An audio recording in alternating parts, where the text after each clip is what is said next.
in action. Rules that keep things going smoothly and fairly. Rules that help us get where we're going. Help us work together, play together, and live together. Of course, in small groups, we sometimes get along without rules.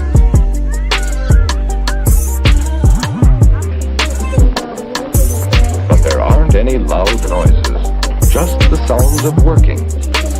We call these work sounds. Listen. When many of us play together, rules make the game.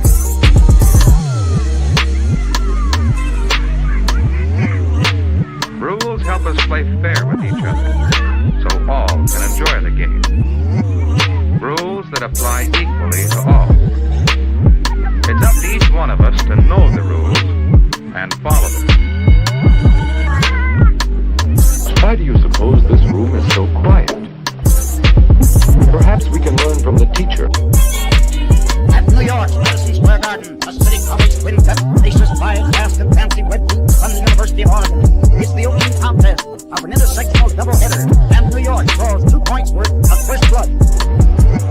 And you know, we have found that knowing when to be quiet is a part of growing up. 16,000 fans watch the boys from the Pacific Coast as they try to stem the onslaught of City College fever. But it's all over when Silverstein shoots off the hardwood, decades the ball, and the ball game for CCNY 38-36. Because a quiet room helps all of us learn. How do you do it? Well, each of us knows how to work quietly. That's very important. But the evening sports sport is a long way from the locker room. In the second game, a team of Northwestern Wildcats is matched against St. John's University of Brooklyn. The lads from Illinois are off to a springboard start when Bob Coble eases the Helen into the basket to take the lead. Do you think you could walk this quietly? Listen to this work sound. But tribal warfare comes to the gymnasium as the St. John's Indians retaliate with 2 points. But now on, the game is touch and go, with 10 men helping to get it there. A beautiful display of teamwork, and Northwestern gets in the number column with sharpshooting Todd Coble doing the honors.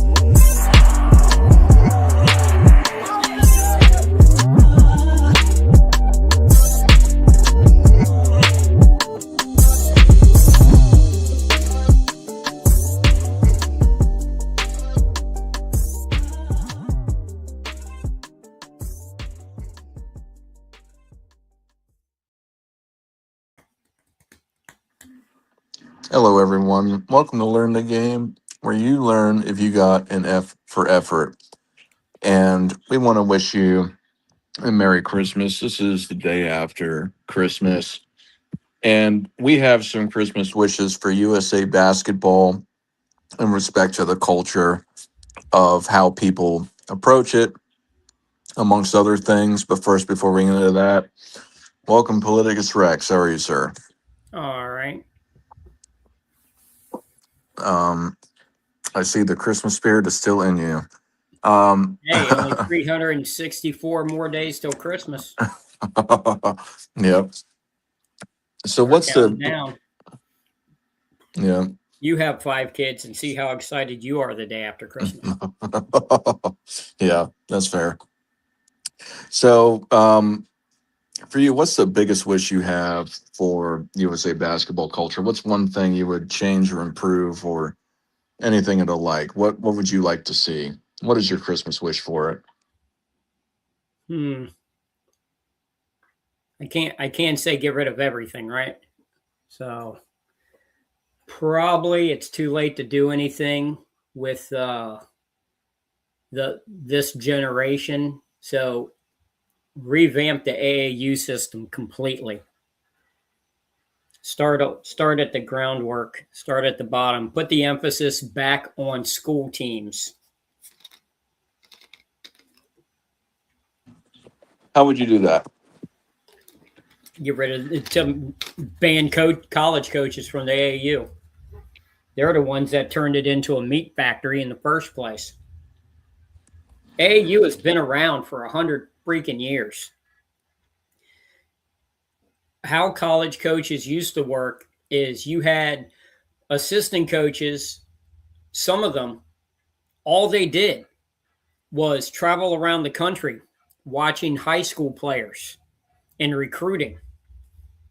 You know, the famous Hall of Fame coach Roy Williams, he was the North Carolina assistant that recruited Michael Jordan. Dean Smith never went to see Michael Jordan in high school. Roy Williams did. He's the one that kept contacting the families, having to sit down. So he was recruiting. Then Dean Smith got involved. Because back then, the assistant coaches would go all over the country, see all the, you know, if the 3 top basketball players in the country were in New York, North Carolina, and Los Angeles, then that's where the assistant coaches had to go watch them play in their high school games. And then you'd have the summer camps. But there were rules to when and how much college coaches could communicate. You know, you remember back when you probably heard, you know, different schools would get recruiting violations and stuff like that. Yeah, So yeah. what eventually happened, once the college coaches started becoming multimillionaires in the 80s, when the college basketball is about the coach, pro basketball is about the player, college basketball is about the coach. So you had these coaches in the 80s that had this immense power, and they got the schedule, the recruiting, when you were allowed to recruit, how you're allowed to recruit. All of this got changed, got revamped to where all they would do is, instead of doing all that traveling, they cut out 90% of the recruitment travel, and they would just go to the AAU tournament, the National AAU tournament. They would just go there because all your best players are going to be there. Once the college coaches, who had the power, are only going to this place to see the talent, then you start at the lower level, you start having kids run around. You can be a great high school player in the backwoods of Tennessee. If you're on a 1A, 2A high school team, the coaches aren't coming around to recruit anymore. You've got to get on one of those AAU teams to get to the AAU tournament so they can see you. So now AAU, instead of being team oriented, is now individual oriented. You got they basically become all-star teams. And they get together the best talent, and then they go, and then it's a show off. You're sitting there, you got 10, 20 college coaches sitting there watching you play.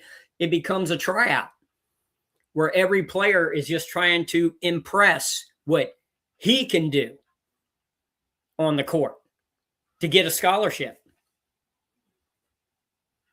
And that's the absolute opposite of how it should be. No, I agree. I think that's a major problem, and you broke down really some of the foundational reasons of how that mentality comes to be in respect to the AAU tournaments and the travel, where it's not as indicative on an assistant coach scouting these players. Now they're all just here at one time at one place at this massive tournament, and in ways you got less time to show off your skills. So why would you not want to show off your skills when you have the top coaches in the country there, or at least their top scouts there? So it's something that I think, I agree, should be done. Implement some violations, or however you want to put it, have some regulation towards how these things occur.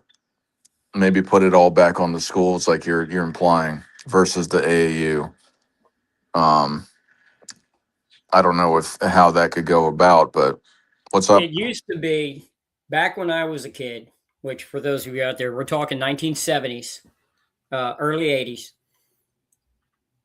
When I was growing up and playing, you would have guys that were bench players on state champion high school teams would get college scholarships because the coaches knew that the kid understood how to win. Because that's what we're trying to do, trying to win. So they would lower level, like you'd have your star player would go to a Division I school, you know, you'd have maybe one or two players would get to like Division II, something like that. And then you might have like another couple of players end up playing NAIA or something like that. But they'd have a future in the sport. You know, and the reason they got looked at was because the coaches paid attention to the school teams. You know, so you could see a bench player come off the bench and for, 14, 20 minutes a game, which is actually a lot in a high school game, just give it everything. And you see the effort. And then you talk to the coach, mention to the high school coach about him. Yeah, he's a real player. He's a real gutsy guy. And then you find out, well, he's also a straight A student and he comes from a solid family. And and it's like, wow, this is a really good kid. This is a safe investment, and then that kid ends up getting on a college team, getting a chance to play college ball because he was on a winner, because winning mattered back then. Now you can sit there and I've done this before, and I'll do it with you now. You have people that you can sit there and lately, like newer players, this generation of player, and you can ask, like a big KD fan, well, what'd KD do in high school? Right? And they'll be able to tell you, oh, he's high school player of the year. He averaged this and that and all that. Okay. What was his high school team's record? They don't know. Because they don't care. Yeah. But what's the one thing you know about Kareem's high school record? What, he lose one game or? Yeah, well, he actually won. He actually lost 12, but that's in 4 years. Yeah. But that's the thing. And then at UCLA, well, he lost 3 games at UCLA. Yep. And it's just funny. They knew about his winning. The reason he's considered the greatest high school player ever, greatest college player ever, is because of the winning. Because that's what was emphasized back then. Winning, because it's a game. You played a game to win. And nowadays, no one even knows what these guys did back in high school. And most of them, what they did for their, usually at this point, 1 year in college. Yeah. No one knows. No one cares. But, did you see that move he did last night? Did you see that YouTube clip? That's what they remember. It's all about clicks and just the highlight reel. There was a highlight video of Steph the other day where he hits threes in a relatively short space, and he's like dancing around and he's doing all this stuff. And I look in the comments, and the comments from, oh my God, he's greatest, he did this, he's just playing with them, he's in it, and all this. And it's like, if you actually Google and you look at the box score, he was like 3 for 9 at that point on threes. Yeah. But you see, the highlight only showed the 3 he made. They didn't show the 6 he missed. Yeah. And then he was like something like 9 of 19 or 6 of 19 or something like that overall. And it's like, okay, he was having an below average game. Yeah. But they only show the highlights of the 3 he hit and him dancing around. So everyone in the comments was talking about how awesome he was that game. It was like he was crap that game. Yeah, I always find it interesting too, and some of the guys that get lauded nowadays, particularly with Shea Gilgis Alexander. And it's not to say that he's not a great player and that he isn't skillful, but if you look at a lot of his box score stats, his field goal percentage is not very high. He scores a lot because he's able to get to the line, which is still a great talent and skill to have. But people think outside of getting to the line that he's a particularly, and again, in comparison to me, it's don't take it this way, but he's not as polished as a lot of these other guys are on being able to score his shots. And people are like, oh, he's such a great scorer. He's the first scorer since Michael Jordan to win a scoring title in the finals, MVP kind of stuff. And it's not that it's not fantastic what he's doing. He's just not a particularly high efficiency scorer on top of it. And again, what matters is he's scoring, but when he's not getting to the line and he shoots bad, it's not good for the team. Well, I mean, but this is the thing. This is why basketball has such a huge following, but at the same time, very few that follow it actually understand what they're looking at. This morning I was arguing with someone online. There was a poll about who was a better defender. And it was like John Stockton, Gary Payton, and I don't remember who the others were. And now, I'm not saying that Stockton was the better at defense than Gary Payton, but what bothered me was Stockton was actually last in the voting. Yeah. Okay. John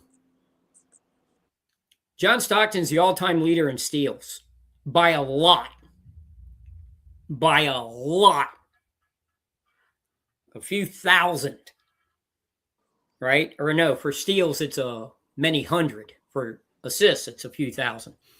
Yeah. But so I'm not saying he's better than Gary Payton at defense, but to have him last in the poll is just so obtuse. And then you had guys saying, well, just because he got a lot of steals, that's not indicative of there are plenty of high school coaches and, that'll tell you there's more to defense than steals. Yeah, well, maybe that's why they're coaching high school and not college or pro. Okay. Steals are turnovers. You can block a shot. It doesn't mean it's a turnover. Right? The other team can still grab it, or if you block it out of bounds, you're just giving it right back to them. But a steal is a turnover every time, period. If you have 3,265 steals in your career, like John Stockton, that means you took away 3,265 possessions from the other team. Yeah. And in basketball, it's not like football. In basketball, you play against the guy that's covering you. Even if you do a switch, it's still the same guys, right? Unless you sub out, it's the same guys. So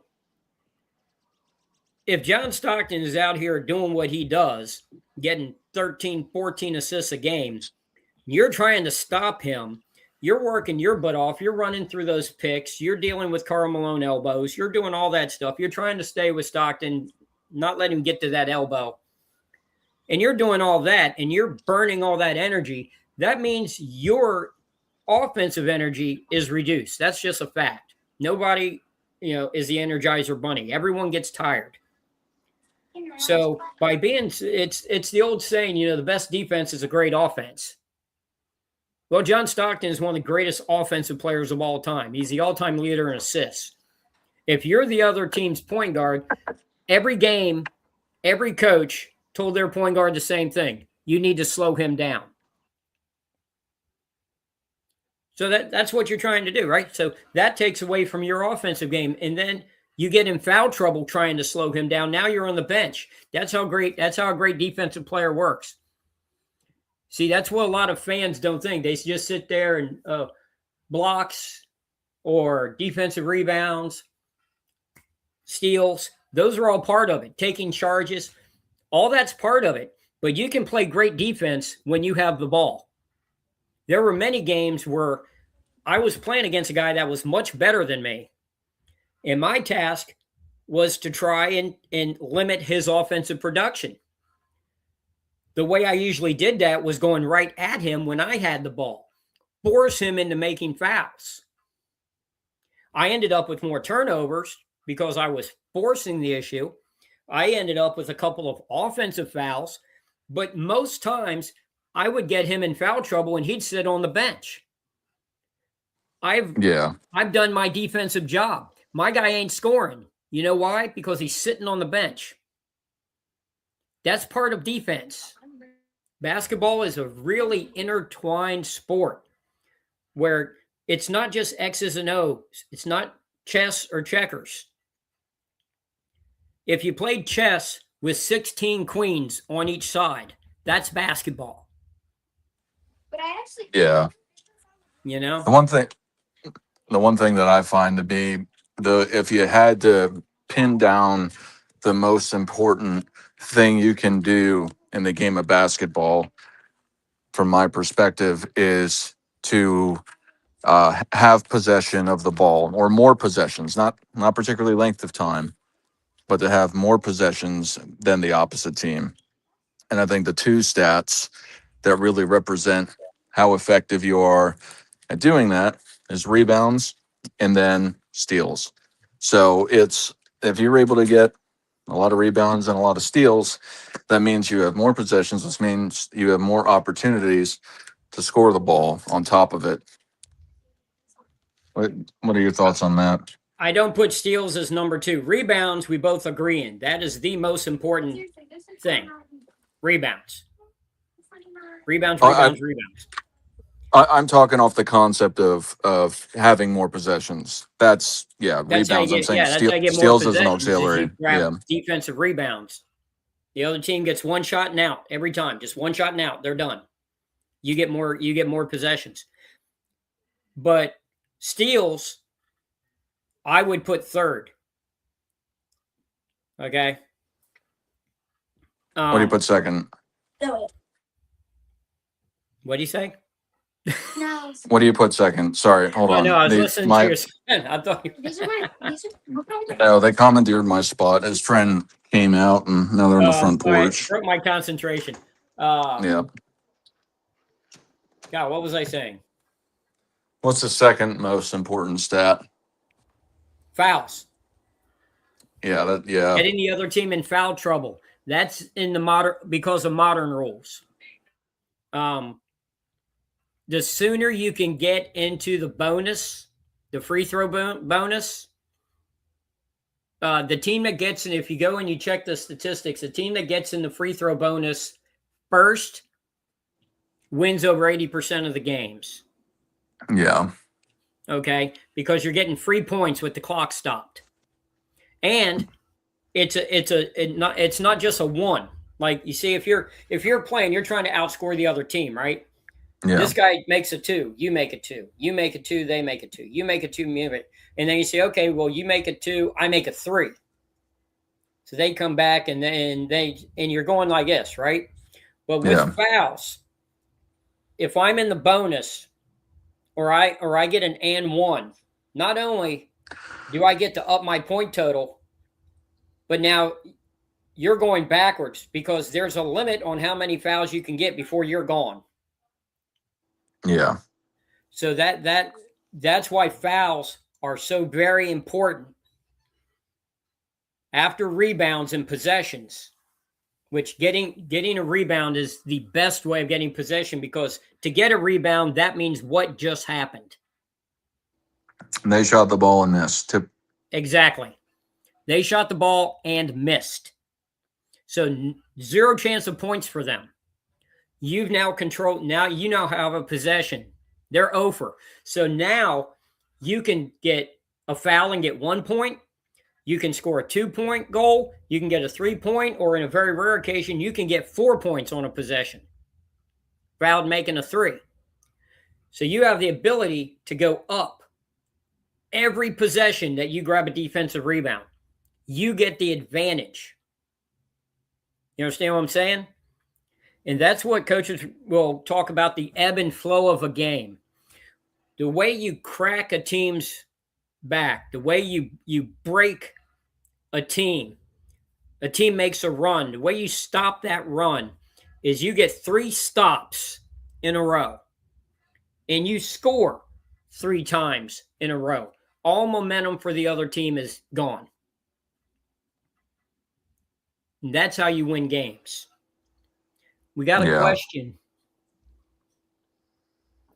I'm sorry, I don't know who Usyk is. Usyk You know who that is?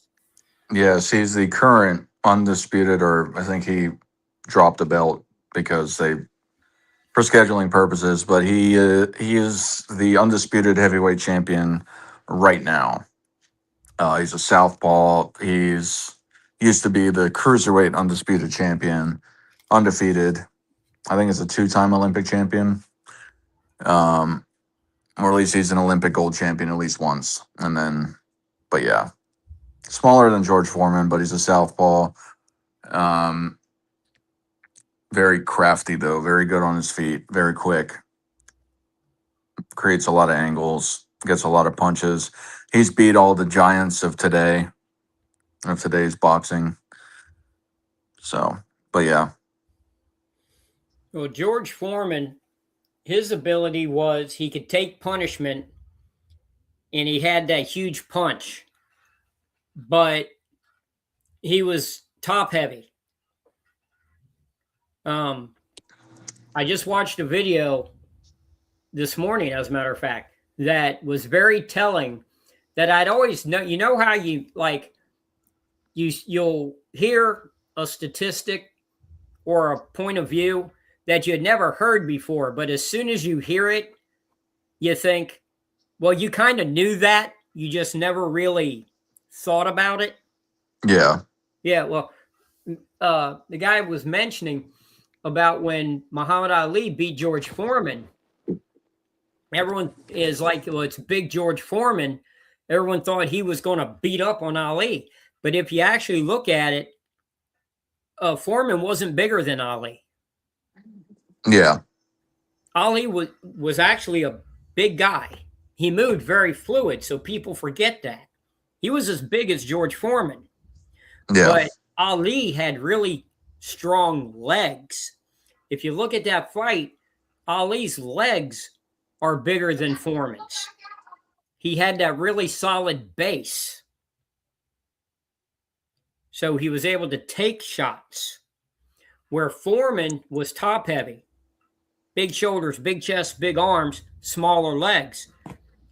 Carrying that weight around, chasing someone around the ring, he tired out faster. And he lost his stable base. Once he loses a stable base, you lose punching power. And that's the rope-a-dope. That's the whole point of it. Ali knew exactly what he was doing. He was making Foreman punch himself out. Then he went after him. Yeah. I never really thought about it till, I knew it. It's one of those things you know, but like I said, you don't really like proclaim it until you see someone else bring it up and you're like, well, yeah. It's something, it's like hiding in plain sight type of thing.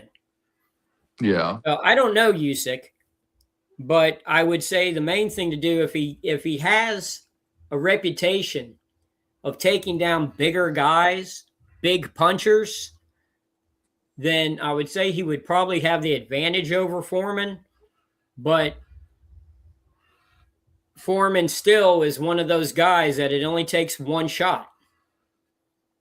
The question a lot of times is, does he get that one shot? Does he get that one clean shot in? Because it can change everything. I think it'd be a good fight. For what I've seen a few of the old George Foreman fights, pretty much the classic ones, the Joe Frazier 1 and 2, the Ali 1. I saw the one where he fought the 5 guys, I think, back to back. a couple other fights. Some of his Michael Moore fight, his Evander Holyfield fight. Anyway, Yeah. different parts of his career. I think Usyk, he kind of, I don't want to say he's exactly like this guy, but kind of similar careers with Evander Holyfield, a cruiserweight, a smaller heavyweight. Usyk's about 6'3", 220, so about what George Foreman was in his prime back then when the heavyweights were a lot smaller than they are today. So he is a southpaw.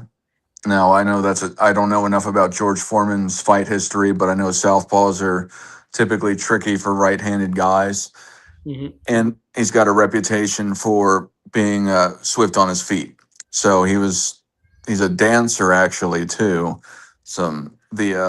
A lot of this Ukrainian dance stuff, he's famous for practicing that when he boxes. He's switches his feet well after punches to be able to get into different angles and throw those power punches. So I would love to say George Foreman. I think maybe if older George Foreman fought him with his prime body, that maybe he would be able to defeat Usyk just because he had so much power. Yeah. But if I had to say, I'd have to probably say Usyk because he has defeated everyone. He's fought huge guys, huge punchers. So yeah, I would guess that, but who knows? We'll never know. I'm picking Bone Crusher Smith. Yeah. Now, you think it's a joke, but I'm serious. Why Bone Crusher Smith? In Because respect he's the to only who? heavyweight champion of the world that was from North Carolina, and I met him. Oh, okay. Yeah. And when he made a fist, his fist was literally as big as my head. Yeah. I was just like, oh, Jesus Christ, you know? Yeah. It's like, oh my God. I was in a doctor's office. I think I had like a sprained ankle or something, probably playing basketball. And he was retired at the time. It was after he had lost to Tyson, and he was getting a charity together, organizing a charity here in North Carolina. And he was there at the doctor's office to speak to the doctor about the charity. And the lady, the receptionist, and it was a full waiting room, and no one in there had any clue who he was except me. Yeah. And I was like a kid at Disneyland. As soon as he walked in, I looked at his face and I knew exactly who he was. I was like, oh my God. And he was so huge. I mean, so unbelievably huge. He made Wes Unseld look skinny. Yeah. And it was just like, the only open seat, they made him sit in the waiting room with the sick people. Yeah. That's when I knew, okay, the lady at the reception desk has no clue who he is. Because how do you make the heavyweight champion of the world sit in the waiting room with the sick people? Yeah. But the only seat was next to me. So I got to talk to him for about 5 minutes. I guess I got to talk to him literally until the very second that the message got to the doctor that, hey, Bone Crusher Smith. Mr. Smith is waiting in the waiting room. And then because then they called him and told him he could wait in the doctor's office, his actual office. That's where he should have went to begin with.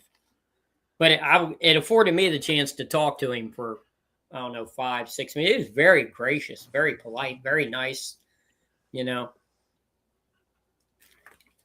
Yeah, I work with this one guy who's huge, 6'7", probably like 320 pounds, if I had to guess.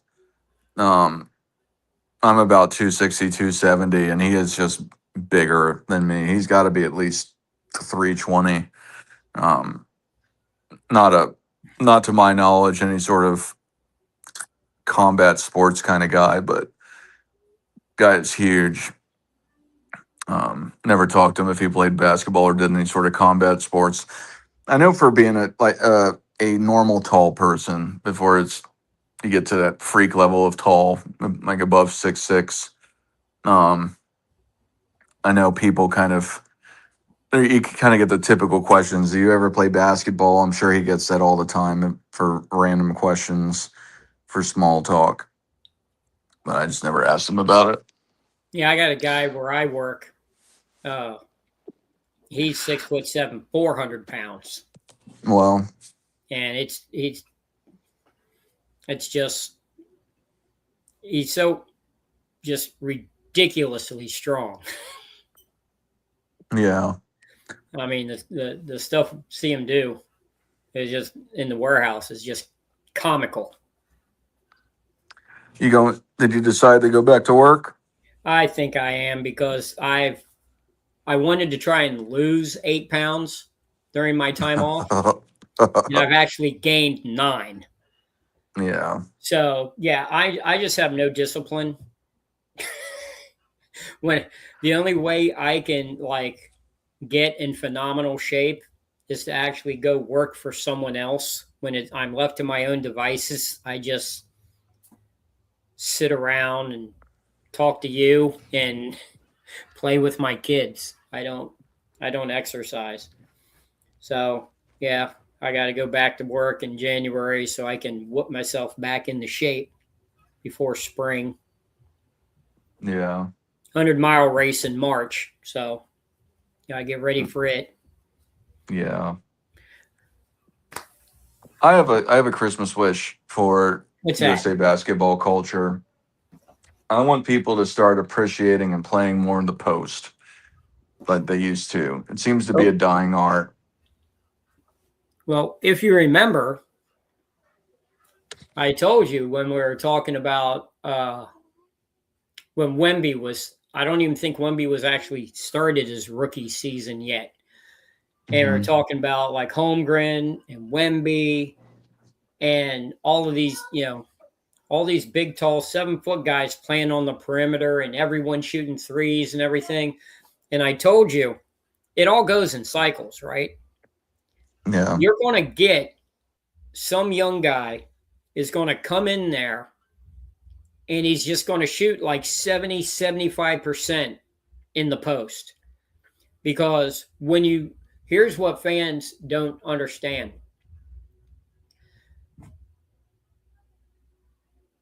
The NBA decides the rules of the day, right? But they don't determine the growth. They don't determine the development of the day. And what I mean by that is it's a 3-point world now. But eventually you're going to get that guy because as all the offensive players start learning to shoot threes and not playing the post, what you also lose is centers not learning how to defend the post and coaches not learning how to defend the post with their defensive strategies. It becomes a lost art. When you get to that point, you're going to get a 7-footer with big hands and a 40-inch vertical leap who is going to say, well, I'm just going to stand down here and just take a drop step, jump real high and drop it in the basket. And the guy covering me isn't going to know what to do because he spent the last 12 years in AAU in his 1 year of college learning how to shoot threes. And someone's going to come in like a Kareem clone and is just going to shoot 75% from the field from 2. He's going to shoot 80% from the free throw line, and it's all going to start turning around the other direction.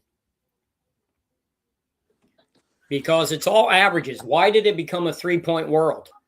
Because people figured out that if you shoot 33% from 3, it's the same as shooting 50% from 2. Which is not entirely correct, but that's the simple math that most people go by. Okay, Well, if you get somebody that's shooting 75% from 2, you can't match that in threes. No one shoots threes at a high enough clip to equal a 75% from 2. I got a question for you about this because I asked somebody, I said, why aren't people training it more? And their reasoning was, and I don't think this to be true, but I want to get your opinion on it. They said that it's easier to play post defense against a post player versus playing the perimeter defense. Now, or that it's just easier to keep them limited to that kind of a percentage for it to be not as effective as shooting threes. My immediate thought on that is that defense.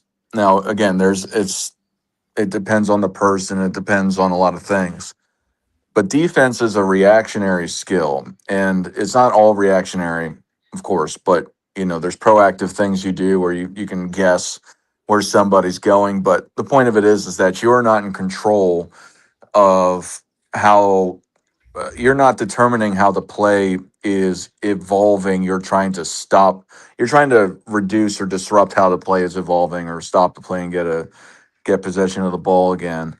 So what do you think about that? That it's post defense is easier to be good at than post offense. I understand what they're saying. Let me see if I can explain it to you in a different way. Here's what they're trying to say. On the perimeter, you're dealing with time and space. Right? Yeah. If you're in the post and you're passing to a cutter, that's an 8-foot pass. An 8-foot pass, your defender can get his hand in. Right? Mm-hmm. It's only 8 feet. You're talking about the defender is also the tallest guy on the team if he's the post defender. So he can get his hand in that passing lane. When you're making passes on the perimeter, you're talking 15-foot passes, cross-court passes, time and space. Defenders have too much area to cover to defend the area. Right? More open. It's like trying to tackle a fullback at the goal line. You're tackling him. Right? Like when they hand the ball off to the fullback at the 2-yard line, he's getting hit. The only question is he going to fall over the line or not? Right? Yeah. Okay. You give the ball to Barry Sanders at the 40 in a spread offense, well, he may not get touched. Time and space. It eliminates skill. Time and space. You don't have to be as good because you have space on your side. If you're playing Michael Jordan and you get the pass and he's 15 feet away from you, you can score, even though it's Michael Jordan. Because physics, he's just too far away from you to get to it. So it's essentially an open shot. Whereas if you get the ball, you're a center. If you get the ball against Michael Jordan in the post, what are you going to do? Yeah. Yeah, nothing, because of time and space.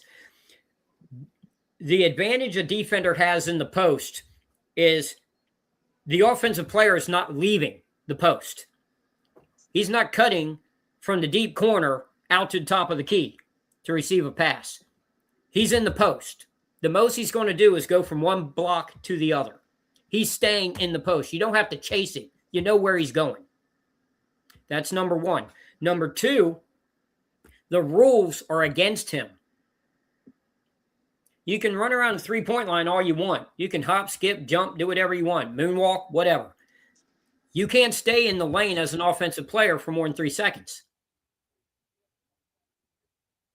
So he has an extra defender right there because you just can't camp down low.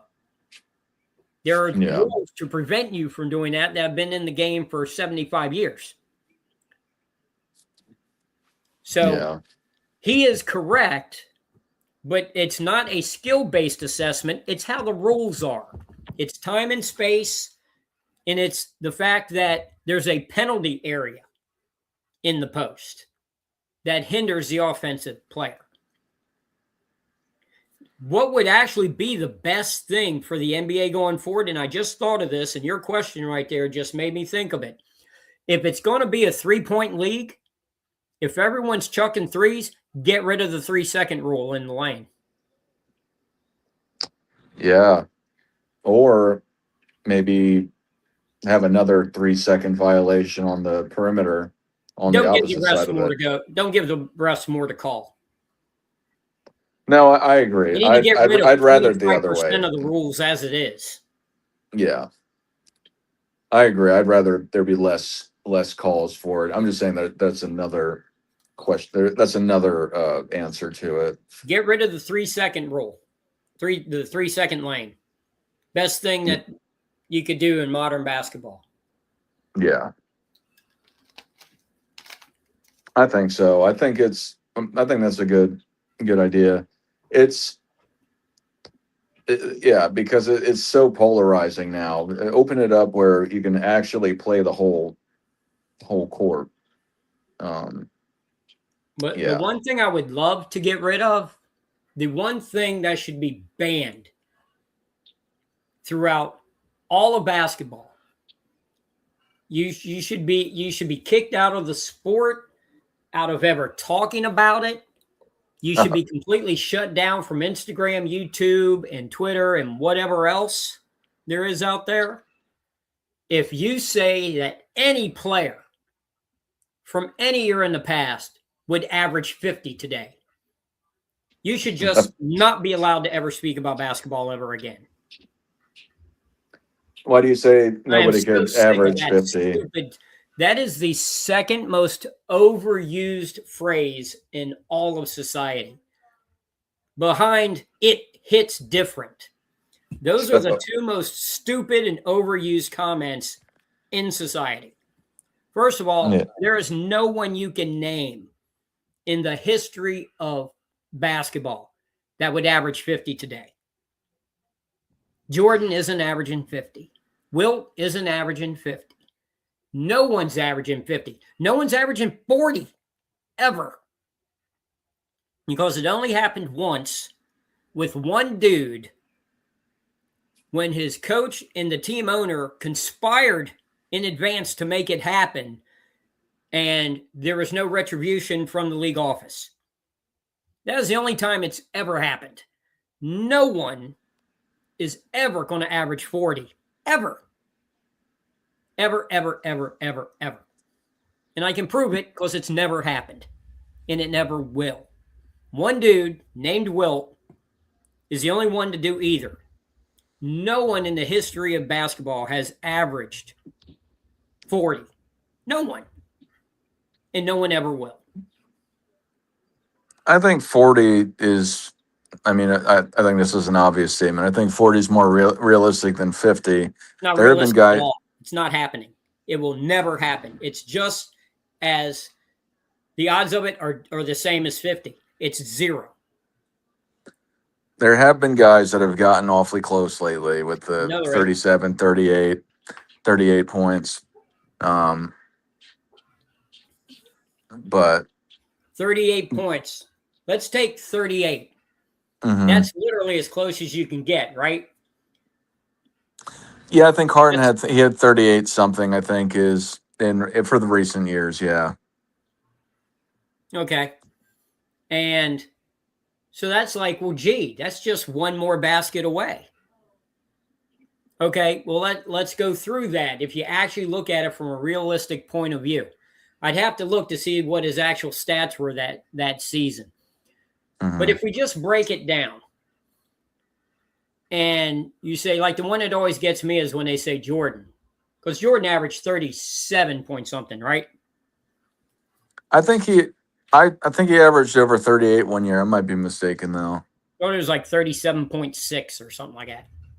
I don't remember. I'd have to look again. But in any case, the dude couldn't play anymore. And he couldn't play any harder. I'm constantly told that Jordan never took a night off. He always was 100%. He killer competitor, all of that stuff. So, okay. So he played as hard as he could play. He played as much as he could play. He didn't take games off. He didn't load manage. So you're not upping his minutes to get the 40. right? Yeah. Because he already played at 100%. So all you can say is, okay, to get that extra 3 points, to get over 40, he has to take and make another 3. Okay, well, he didn't even make 1/3 of his 3s. But let's just say 1/3. So to make that extra 3 points, he has to take 3 more shots. That's 3 more possessions. Now, he scored that in the late 80s when possessions were going down. So adding 3 more possessions is hard. And if he's already playing 100%, to tell the guy that's playing the hardest and doing the most, to then say, okay, you know what? We need you to do it 3 more times than you're already doing it. I know to playground players, that doesn't seem like that big of a deal. But as someone who has been in the real deal at a much lower level, I admit, yes, you can't do that. It's an unreal and ridiculous ask. Well, and I might have missed it because I was trying to look up the Michael Jordan numbers. But if you're playing in the NBA, you have to do that 82 times every day, Yes. averaging it out. Yes. So yeah. So it's way more than you think. He would have to, by the law of averages, he would have to take 3 more 3-point shots, which he didn't even average taking 3 a game. So he'd have to triple his 3-point output. Okay? Yeah. He'd have to triple it. He's not doing that. So he's probably getting it in 2s or on the free throw line. So an extra basket and a free throw. Okay, that means he's getting hit again. Even more than he got hit before. Yeah. Okay. 82 times. That means 82 more hits he has to take if he's going to do it with a free throw. If he's going to do it with 3 free throws, then that means he's getting hit at least 2 more times a game. Fouled at least 2 more times. That's 164 more fouls he has to take to get that extra 3 points. Yeah. You see, when you actually hear the numbers, you realize it's ridiculous. And what it actually speaks to is how amazing and how just mind-boggling great it was to get to 37.6. Yeah. That's what people don't understand. It's not knocking down him saying he wouldn't score 50 today, because no one scores 50. It's not happening. It only happened with Wilt, and it was only because it was a conceived plot. You take away that conceived plot, no one in history would have done it. But fans don't look at it. They think I'm just slamming modern players or slamming Jordan or slamming anyone else. No, I understand what it takes. I understand how grueling it is. I understand the numbers. And when you say he could score 50, then what you're saying is he wasn't really trying back when he played, which now you're diminishing your own hero's production. Yeah. And that's what blows my mind when people slam Jordan or people slam LeBron or people slam the old guys. It's like, you don't know what you're saying. You just don't understand the numbers. You don't understand what goes into it. To just say, well, he only has to hit 3 more free throws a game. Well, okay, he shot about 75, 80%. So that means he needs to take 4. So that means he either gets fouled so hard that he doesn't finish the shot on 2 shots, or he's getting off-ball fouls and getting 1-and-1s, or you know what I mean? Or 1s. Yeah. So now you're saying he's going to get hit and fouled 2, 3, 4 more times a game. And he has to do it to get the average. He has to do it for 82 games.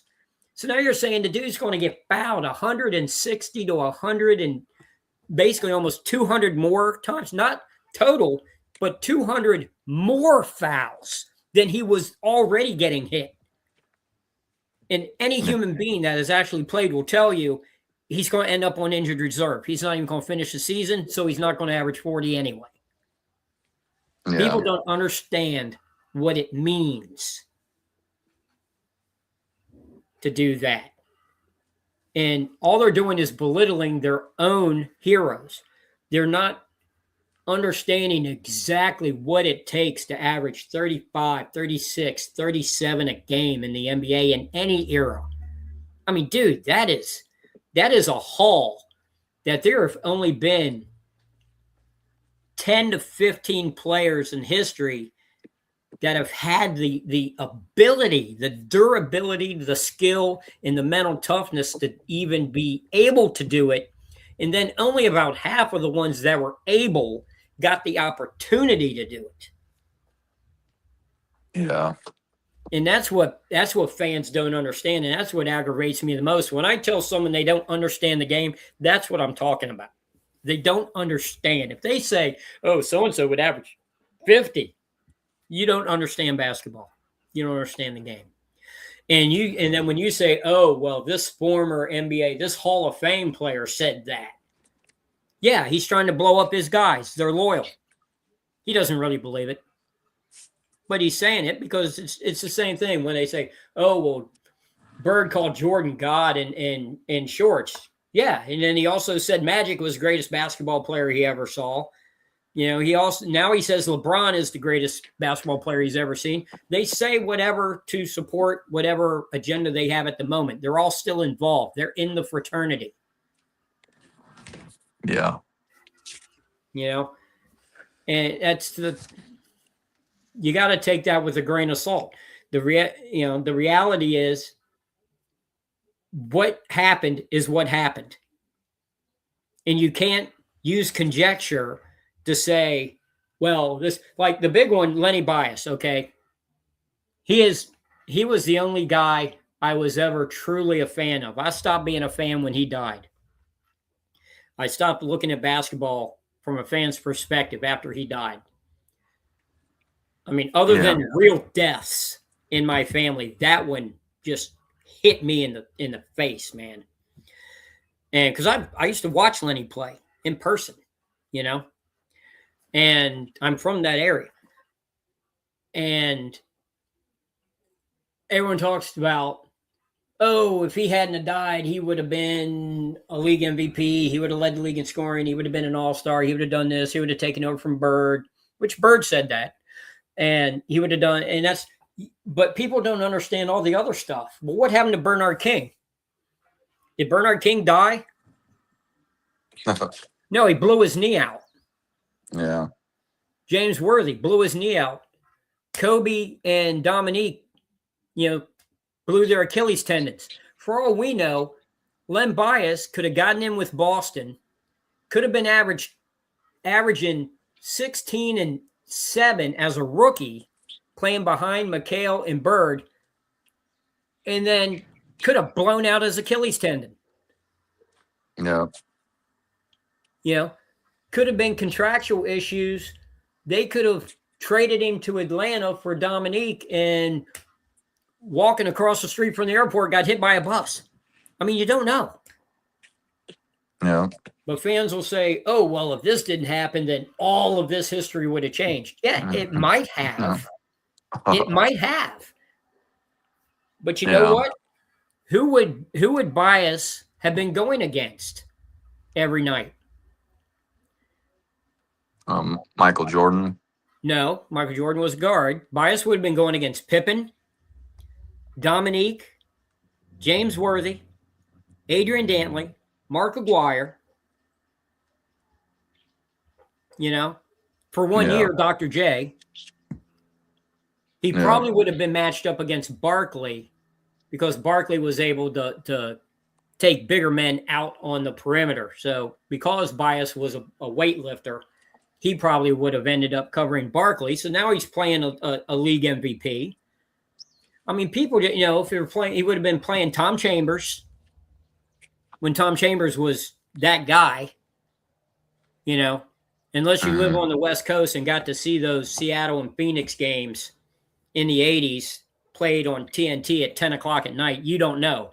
But Chambers, for a few years, for like a 3-year stretch, Chambers was like Bob McAdoo reborn. I mean, he was, these are the guys who, Clyde Drexler, right? Chris Mullen. These are the guys Bias would have been playing against. So you can't assume that he would have just walked in and started taking MVPs from Jordan.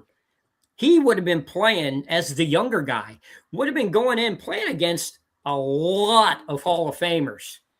Alex English, Kiki Vandeweghe. He would have been going against all those guys, man, every night. So nothing's a given. None of it. Yeah, but Rex, people sucked back then. People couldn't play basketball back then like they played it today. They all can play at the same level. That's what's so funny to me when people say that. Hey Rex, hey, I gotta get going, but it was fun as usual. I'm gonna be. I'll text you about this otherwise for tomorrow. But are you available tomorrow sometime? I don't think so, but I'm not certain yet. You know about Sunday?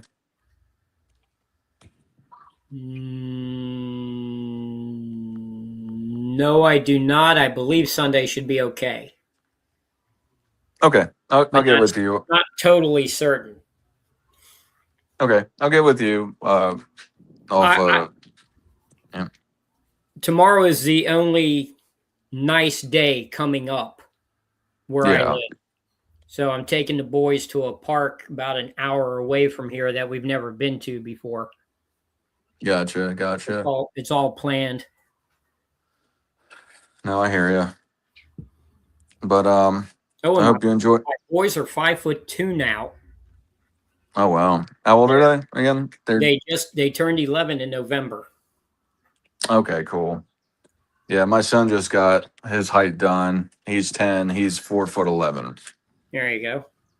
Yeah. Yeah, but you're a big guy. Yeah. I mean, my 11-year-olds are now like 6 inches away from me. They're like up to here at 11. Yeah. You know, so yeah, watch. They're both going to end up being like 6'3" or something like that, and will be absolutely no good at basketball because I'm not teaching them anything. Yeah. Yeah. Joey's a runner, though. Yeah. 10-year-old's done a marathon. Yeah, that's super impressive. But Rex, have a great day, sir. Everyone, learn the game. They need to.